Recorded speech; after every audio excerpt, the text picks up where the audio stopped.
And we're going to take you next live over to the U.S. House. Two bills on the agenda as they come in for legislative work. One of those bills to continue the commission planning the Ronald Reagan Centennial Celebration. Votes at 6:30. Now live House coverage on C-SPAN. Recorded votes on postponed questions will be taken after 6:30 p.m. today.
For what purpose does the gentleman from Pennsylvania seek recognition?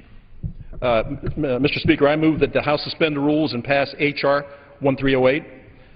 The clerk will report the title of the bill. H.R. 1308, a bill to amend the Ronald Reagan Centennial Commission Act to extend the termination date for the Commission and for other purposes. Pursuant to the rule, the gentleman from Pennsylvania, Mr. Kelly, and the gentleman from Illinois, Mr. Davis, will each control 20 minutes. The Chair recognizes the gentleman from Pennsylvania. Thank you, Mr. Speaker. I yield myself such time as I may consume. And I ask unanimous consent that all members may have 5 legislative days within which to revise and extend their remarks and include extraneous material on the bill under consideration. Without objection. Mr. Speaker, H.R. 1308 was introduced by the gentleman from California, Mr. Gallegly, and is a straightforward bill to amend the Ronald Reagan Centennial Commission Act by extending the Commission's termination date, as well as the Commission's final report deadline. In June 2009, President Obama signed Public Law 111-25 to establish the Ronald Reagan Centennial Commission. The purpose of the Commission was and is to plan, develop, and carry out activities that are both fitting and proper to honor the memory of our late, great President. President Reagan was born on February 6, 1911, and 2011 marks the 100th anniversary of his birth. Furthermore, the Commission was also tasked with being a crucial resource to federal, state, and local government agencies, as well as private groups, as they go about planning and conducting events to honor President Reagan. Mr. Speaker, H.R. 1308 is a very simple bill that extends the life of the Reagan Commission, and unlike many prior presidential commissions, cost the American taxpayer absolutely nothing. Mr. Speaker, I want to be very clear. The Reagan Commission does not receive a single penny of taxpayer dollars. The original bill and subsequent law prohibited the use of taxpayer money from going to the Commission, and this bill does not alter that provision in any way, shape, or form. The Commission has and continues to operate solely on private donations, something I'm sure Mr. Reagan, as a careful steward of taxpayer money, would himself have been glad to hear. The purpose of H.R. 1308 is to allow the hard-working staff and members of the Commission the opportunity to continue to provide their expertise and assistance as entities and groups all over the world continue to honor President Reagan. The Commission has already played a major role in celebrations at the Reagan Library on the President's birthday and has worked to establish a year-long exhibit at the National Archives.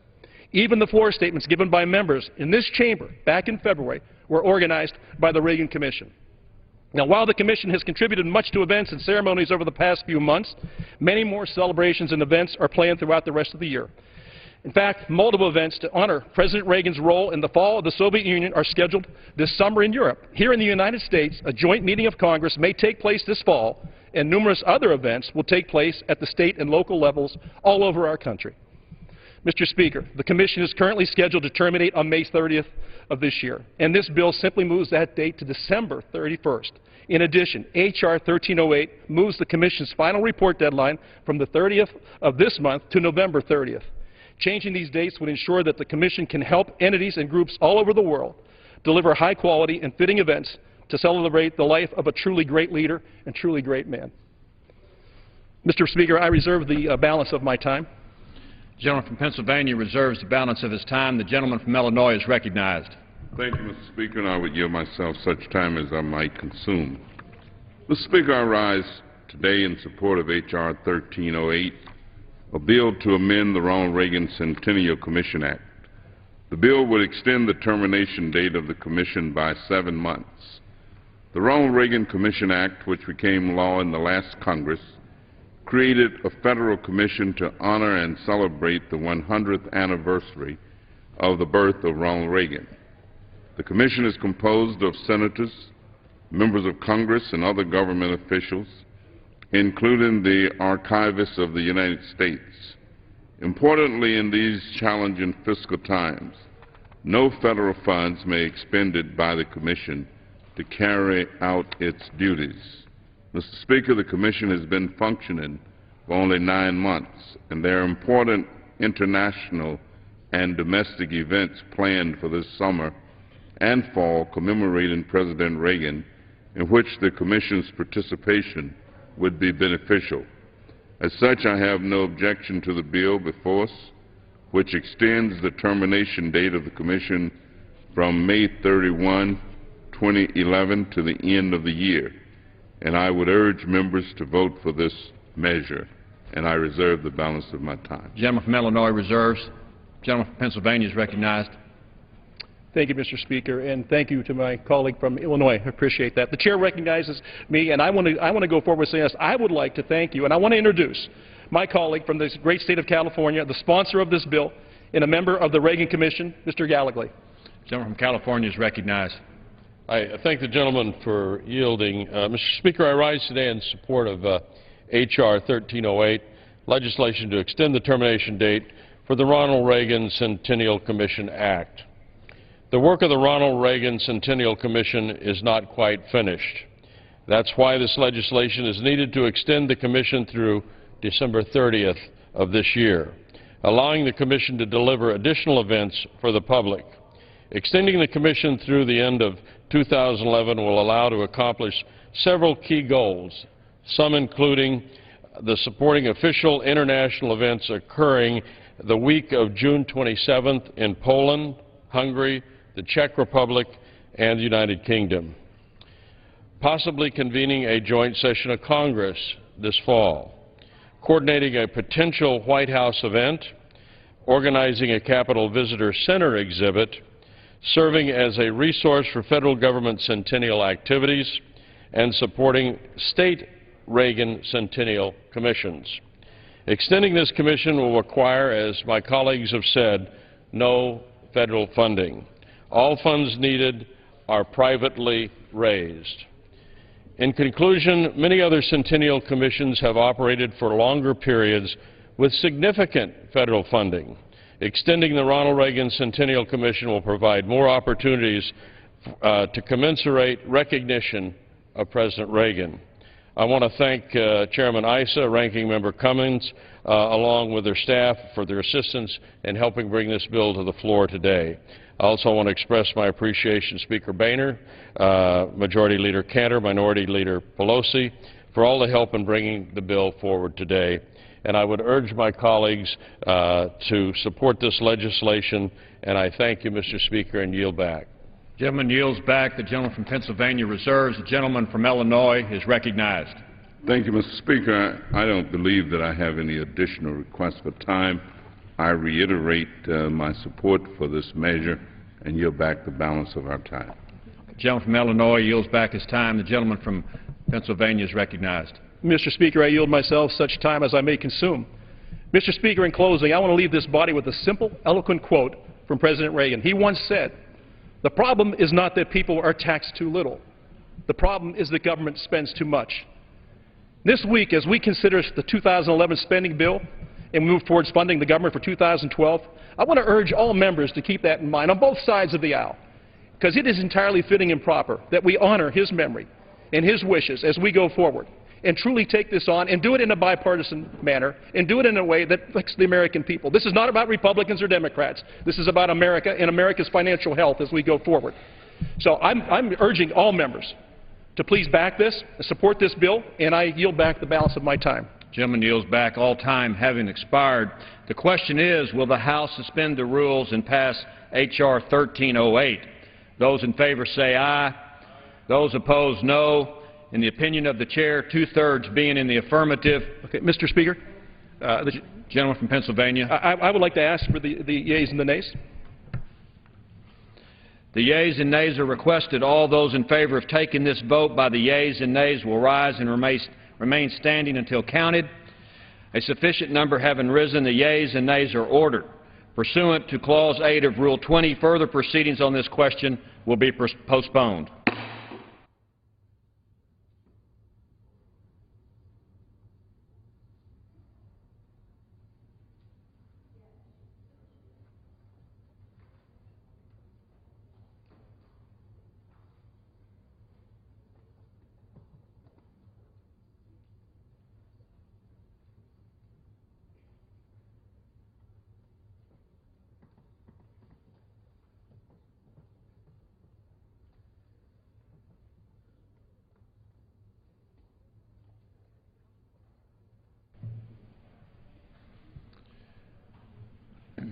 For what purpose does the gentleman from Arkansas seek recognition?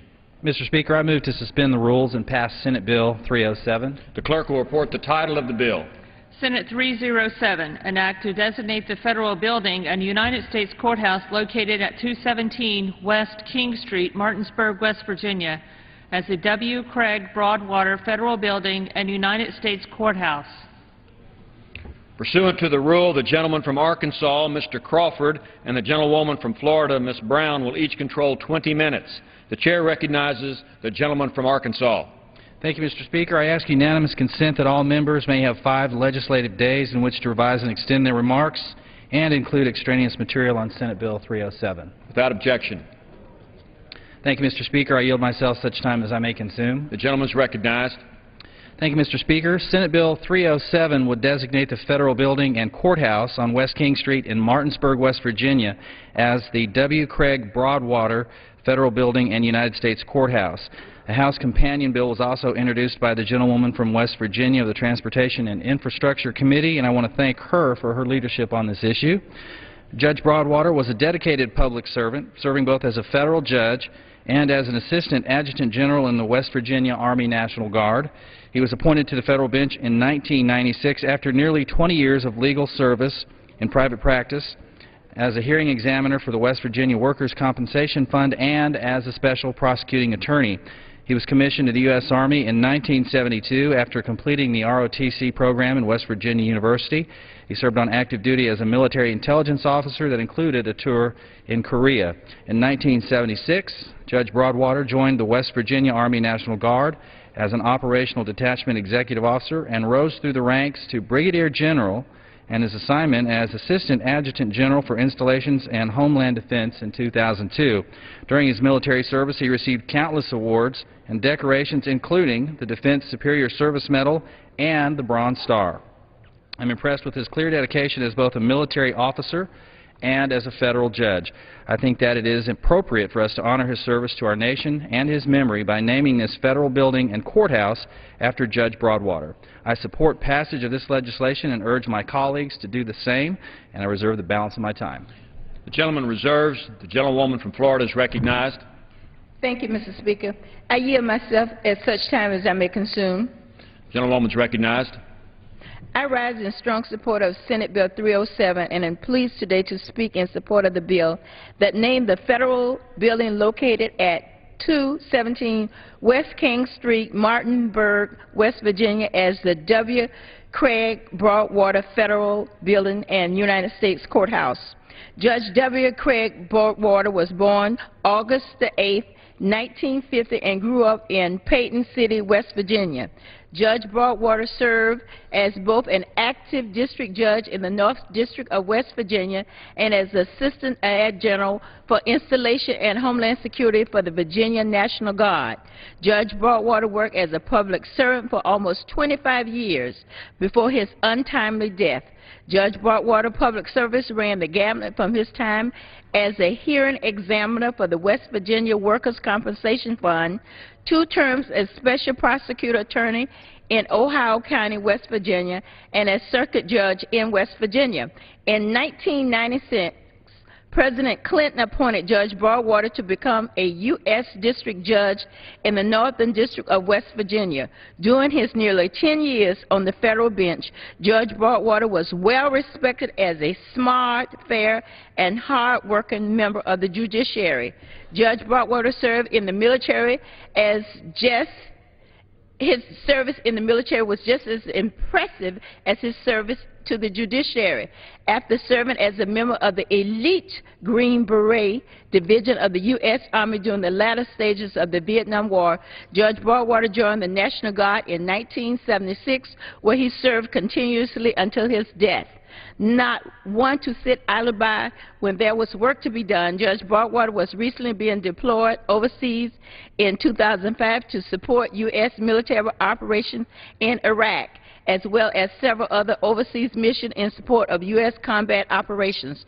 During his deployment to the arms of Africa, he oversaw the administration of personnel records issued for reservists and guardmen, in addition to oversight in the renovation of schools and military medical clinics and the administration of veterinary and civil programs.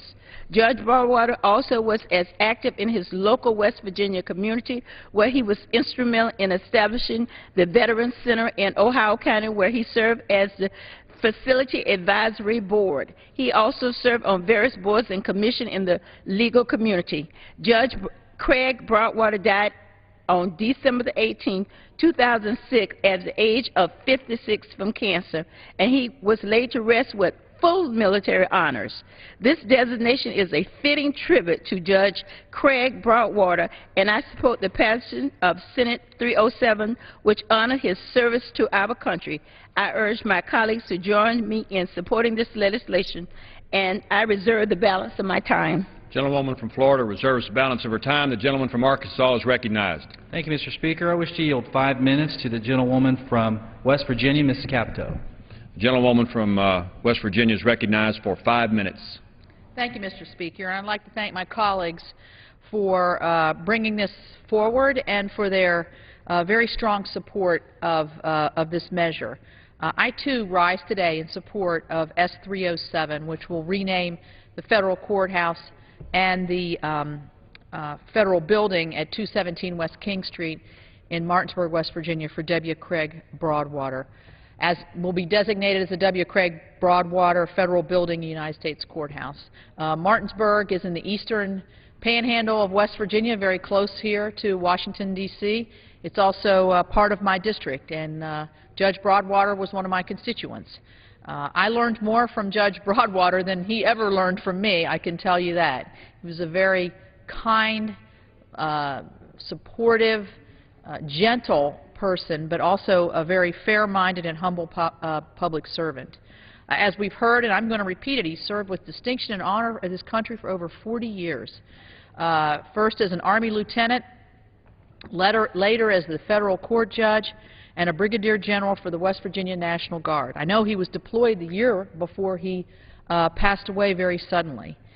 He came to West Virginia, where he attended West Virginia University in 1972, and he entered ROTC. Obviously made a large impression on his life, as he stayed not only for 2 years as a military officer, intelligence officer, but also retained his dedicated service to our country through the military throughout his life. He graduated from West Virginia University in 1977, went into private practice as a practicing attorney until 1983. He then became the circuit judge of the First Circuit, Judicial Circuit in West Virginia, and served in that capacity from 1983 to 1996, where he then was appointed, as my colleague from Florida said, by President Clinton in January 26, 1996, where he served until he passed away December 18, 2006. He was a lieutenant in the U.S. Army for 2 years.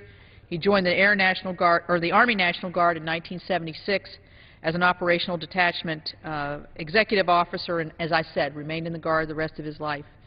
He was deployed several times. He was deployed as a battalion commander from 94 to 96, where he led the battalion for service in Haiti during Operation Uphold Democracy.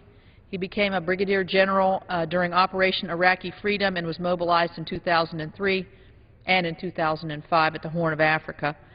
After serving, he was then sent to Djibouti, where he served as the deputy commanding officer.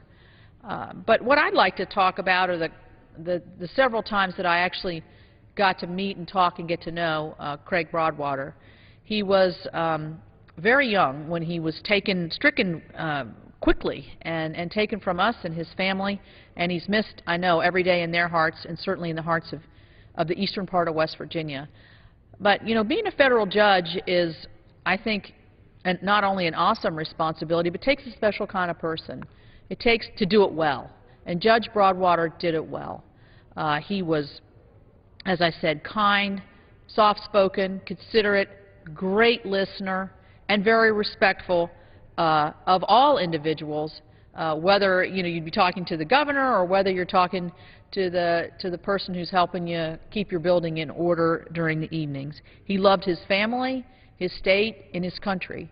And I know that by naming this courthouse and this federal building for Judge W. Craig Broadwater, that those who serve in that building and in that courthouse will have an inspiration as they walk in, as they enter and see his name on the front of the building. They're going to realize that sacrifice of yourself and your family is sometimes what's important in service to your country, to your state, to the law. And he did this uncomplainingly, with great humor and deep respect for our country, our laws, fairness, and justice.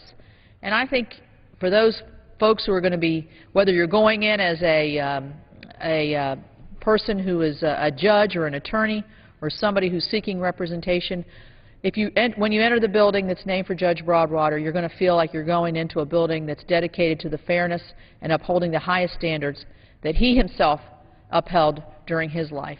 We miss him to this day, and I think this is a fitting tribute, and I want to thank Senator Rockefeller for joining together, the two of us, to put this forward, and I look forward to the day when we can attach onto that federal building in honor of the Judge W. Craig Broadwater. Let me say that again, Judge W. Craig Broadwater, federal building and federal courthouse. And with that, I yield back the balance of my time. Gentlewoman from West Virginia yields back. The gentleman from Arkansas reserves. The gentlewoman from Florida is recognized. I reserve the balance of my time. Gentlewoman reserves. Gentleman from Arkansas. Reserve. Both sides reserve. Does the gentlewoman have any other speakers? Gentlewoman no, from Florida is recognized. I yield back the balance of my time. Gentlewoman yields back. The gentleman from Arkansas. Thank you, Mr. Speaker. I yield.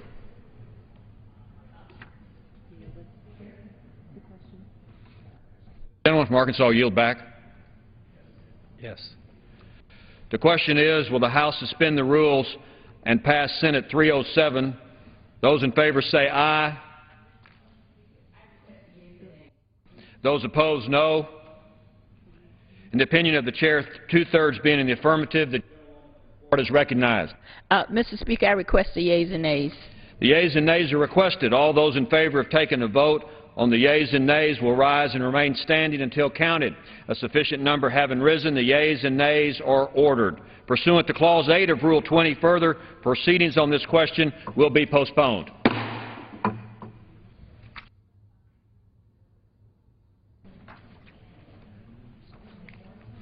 Pursuant to Clause 12A of Rule 1, the Chair declares the House in recess until 6:30 today. And the House comes back at 6:30 Eastern for 3 votes. Then